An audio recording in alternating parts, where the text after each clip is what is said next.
In this presentation, we will be talking about Marcus Garvey and his Back to Africa movement in the 1920s. Born on August 17, 1887, Marcus Mosiah Garvey was the leader of the largest organized mass movement in Black history and was regarded as the Negro Moses. At age 14, he left school to work as a printer in Kingston, Costa Rica, Panama, and eventually moved to England in 1913. There, he worked on the staff of the African Times and Orient Review. After moving back to Jamaica in 1914, World War I broke out. He then began to preach about accommodating to colonial rule. He was influenced by Booker T. Washington's acceptance of black discrimination, but took it a step further with his establishment of his Back to Africa movement.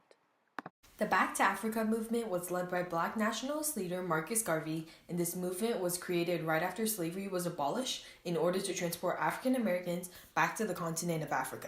Nationalism was one of the major influences in that it convinced freed slaves to govern themselves in a continent where they wouldn't encounter severe oppression. One of the major parts of this movement was the American Colonization Society, which was a group of whites that assisted free blacks into migrating to Liberia. The society was founded by clergymen who believed that these free blacks would have a higher quality of life in Africa.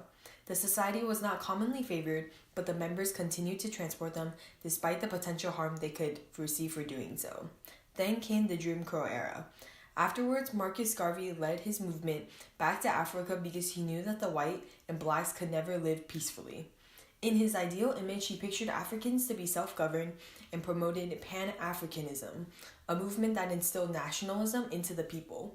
His ideals, however, were not supported and therefore received a lot of hatred and oppression from society. He fought for his movement all the way until his death in 1940.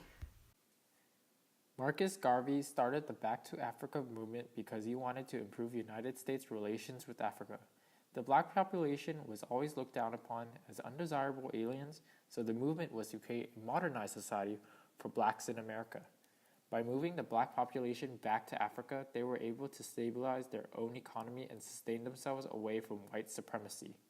The black population was now able to live in peace and away from the racial negativity that was present in America at the time. Marcus Garvey's movement, however, dissatisfied a lot of black leaders such as W.E.B. Du Bois, because he accepted the fact that colored people would always be inferior to the white population and that the movement further segregated the two races. The reactions of Marcus Garvey's movement ultimately led to its demise.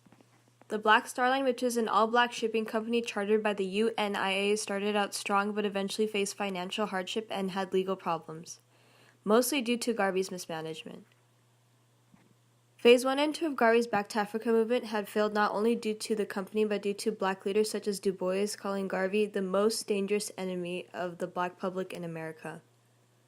Several leaders found his movement to be separatist and ill-conceived as it promoted segregation and compliance with the white elitist public.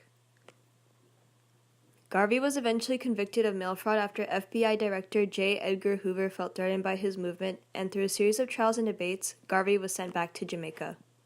Negro World was a newspaper founded by organizations such as the African Communities League and the Universal Negro Improvement Association. This newspaper emphasized on the daily achievements of African Americans and was widespread to millions of readers. This was created based on Garvey's belief that in order to gain the respect of others, you must show off your social and economic achievements. Garvey's audience was initially the disillusioned black working class and black lower middle class that often faced the hardships of racial discrimination. He had gotten several supporters from this audience as well as white segregationists who were for remaining elitist. Garvey's movement was also a social construct for black leaders to critique, as several disagreed with his messages and end goals. Thank you for listening to our presentation.